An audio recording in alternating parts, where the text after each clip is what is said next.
Hello everyone and welcome to the first installment of what I hope to be a monthly series where I gather up the most prominent examples of fake news reported by the mainstream media.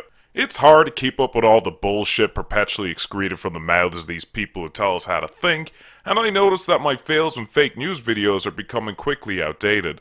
So welcome, one and all, to Fake News Watch! For the month of July 2017. The president gets too screwed. Small black hole would suck in our entire universe. Interesting, that dog is barking. Do we even know who is this 4chan? Watch what you watch. Watch what you watch.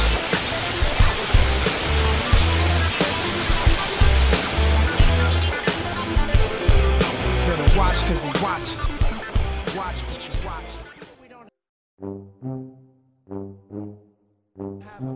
You would think that after such a disastrous month that pretty much destroyed everything about their brand name, CNN would try to keep their nose clean. You know, a month where high-ranking employees blabbed on camera about the Russia collusion narrative being Big nothing burger. perpetuated because Because it's ratings. Because it's ratings? Our ratings are incredible right now.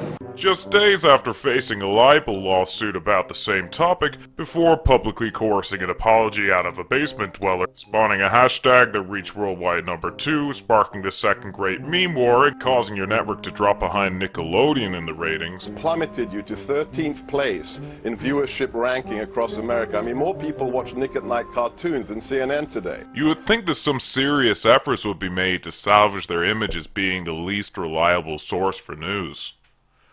But what you didn't realize is how fucking wrong you are. CNN isn't gonna cut its losses. I need somebody that literally will knock the hell out of crooked Hillary Clinton. They take on the 4th of July, for example, where they tweeted out a quote by Abraham Lincoln reading, "Let the people know the facts and the country will be safe."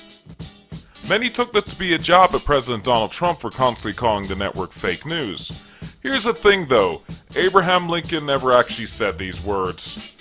Closest thing was found by The Atlantic to be from an open letter written to the editor of a contemporary journal, the Boston Daily, where the author claims to have heard Lincoln himself after he was shot by John Wilkes Booth saying, "Let the people know the facts, let them see the danger." Not only is this claim dubious and unverifiable, but CNN also managed to get the fucking wording wrong. And to top it off, in the very same Twitter thread, CNN also misattributed a quote to Benjamin Franklin. That one actually comes from 18th century British writers John Trenchard and Thomas Gordon. Nice one, CNN. Proving you're not fake news by tweeting out fake news. Kinda reminds me of another thing said by Abraham Lincoln. Don't believe everything you read on the internet.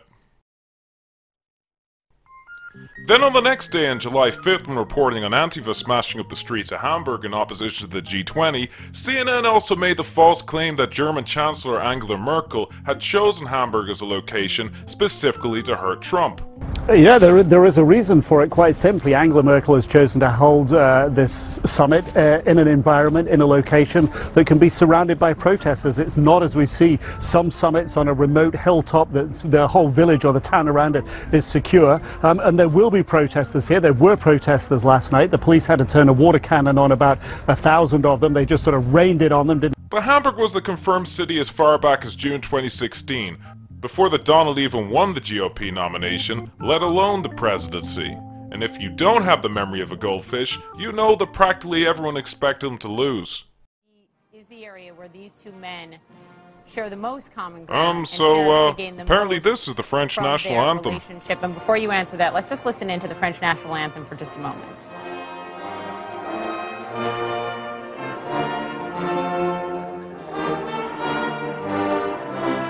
Marty. That's the anthem of Kazakhstan, you morons. Kazakhstan is the greatest country in the world. All other countries are run by little girls. And then we have the biggest non-issue of the month concerning Don Jr.'s public email release. Hey, you know somebody who didn't do that? Where we learned that he met with a lawyer who turned out not to have represented a foreign government.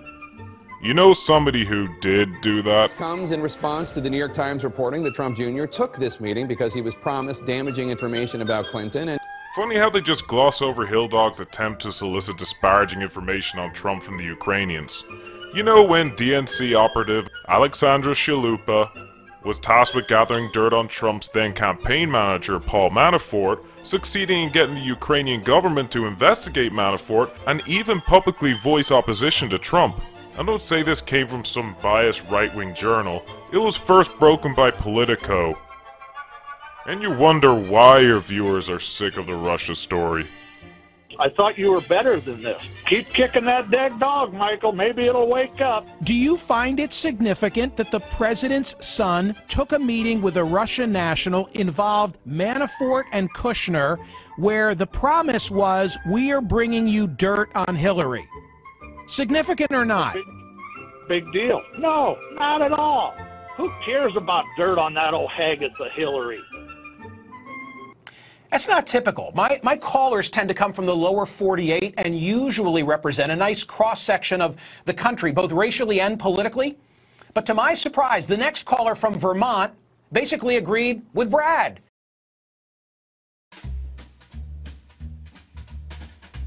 Next up, we have every liberal's favorite source for confirmation bias. While virtually every legacy media outlet attacked Ivanka Trump for keeping her father's seat warm while he man-talked with some leaders of the G20, delegations themselves decide should the president not be present for a meeting, who will then take over and sit in the chair, and Ivanka Trump was part and parcel of the American delegation. MSNBC also let us know that Ivanka's pink dress was, problematic. As if choosing a work outfit as a woman wasn't enough of a minefield. If you choose a dress that's too girly, you may be communicating that you're your father's property.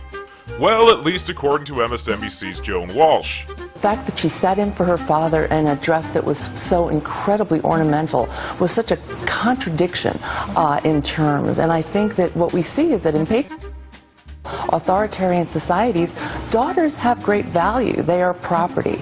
And the message that she is sending about her own value, about her place in the White House, and about the place of women in this administration, I think are really pretty frightening. Walsh's remarks are yet another demonstration that there's no feminist principle left-wing commentators won't throw out the window to attack Trump women. Everything's a double standard with them. Like how much they just love Europe and are constantly telling us how much we should be like them. Except for when it comes to voter ID laws. Like on July 19th when Jonathan Alter and Katie Tur insisted that the Trump administration's Voter Integrity Commission, a body that was set up to investigate instances of voter fraud, was in fact a Voter Suppression Commission. For voter suppression, that this is ultimately what this is about. That is. And then secondly, you know, if he's saying that we don't know if we can trust the results of the 2016 election, what does that mean for the 2020 election? Well, this is such a threat to democracy, this commission, this Voter Suppression Commission, which is what it should be called, properly called, because every step they're taking in the queries that they're making to state governments and local governments is all intended to hold down votes, democratic votes. Both Alter and Tur made this assertion without providing anything to back it up. The party of equality? But what would a month of MSNBC be like without a few retarded moments from doofus Bill Cosby? Liberty under assault. Liberty is under assault? Who comes from an alternate universe where Bill Cosby is really stupid or something? Anyway, Doofus Bill, or Reverend Al Sharpton in the common tongue, made the claim along with one of his guests that people of color make up the majority of police shooting victims. And the majority of those folks will be people of color. African American men, Latino men.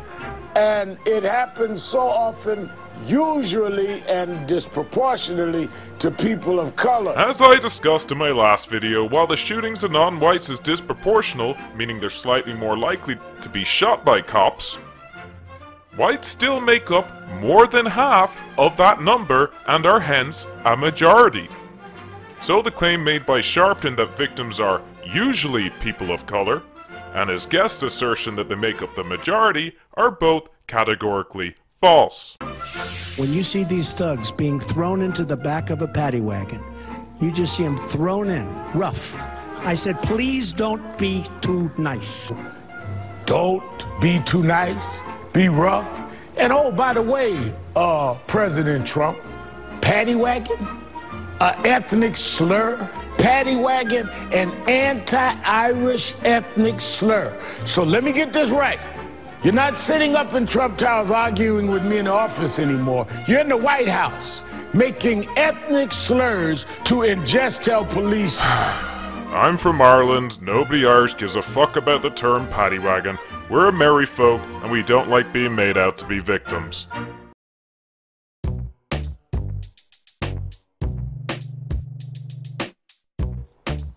In mid-July, ABC published this article entitled, "Jeff Sessions Addresses Anti-LGBT Hate Group." The article was referring to the Alliance Defending Freedom, a civil liberties group that just weeks ago won its 5th Supreme Court case in 7 years. What's more, the group is ranked among one of the top law firms in the United States. But then again, the ADF takes up a lot of cases for religious freedoms of Christians, so I guess you can call them a hate group. Patriarchy, fuckface! Anyways! Speaking of hate, I fucking hate The View. Make sure you drop a comment if you also hate The View. And I know The View isn't really a news show, but recognize this person? Well, on July 27th, both Sonny Hostin and Whoopi Goldberg attempted to spin that this was not an attempt to encourage the hands up don't shoot Michael Brown myth, which you know has been thoroughly debunked. I remember being at home and hearing Black Lives Matter protesters picking up on the hands up, don't shoot, and that becoming a rallying cry. And when the investigation was conducted, the Department of Justice and the FBI, it was concluded that that hands up, don't shoot moment didn't happen as many in media portrayed it from the get-go. Surprising to me that we're willing to believe that it actually happened here. And but the thing is that this hands up don't shoot went out over social media really quickly, and which hits basically the world. Do you know what hands up don't shoot means to most people? Yes, I do. What do you think it means? Police brutality. No, that's not what it means. It's what, at least for me, it's what our parents say, hands up. When you put your hands up, you're basically saying don't shoot. So hands up, don't shoot doesn't mean that that's necessarily what Michael said. That is a way to let you know as a police officer. That's their way of letting you know as a police officer.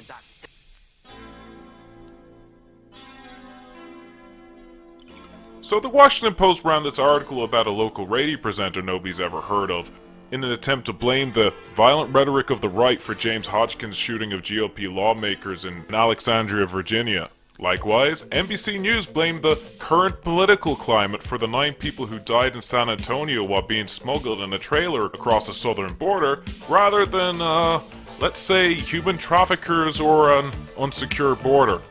Some blame the current political climate. The harsh rhetoric of today is exactly what is responsible for tragedies like what happened in San Antonio. None of these networks seem to be covering the latest Wasserman Schultz scandal.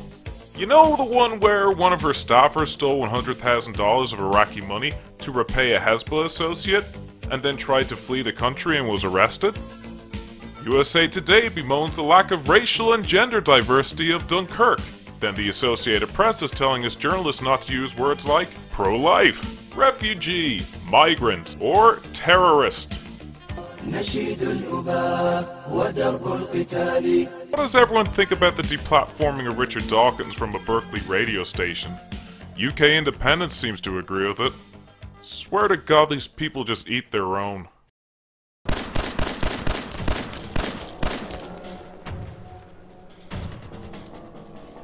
Hey everyone, this video was really hard to make, so I have this idea where I get you guys to do my work for me. If you see any fake news, just make sure to tweet it my way. Also, if you feel like fueling my alcohol addiction, please consider supporting me on Patreon. And then like on Facebook, follow Twitter, subscribe, like.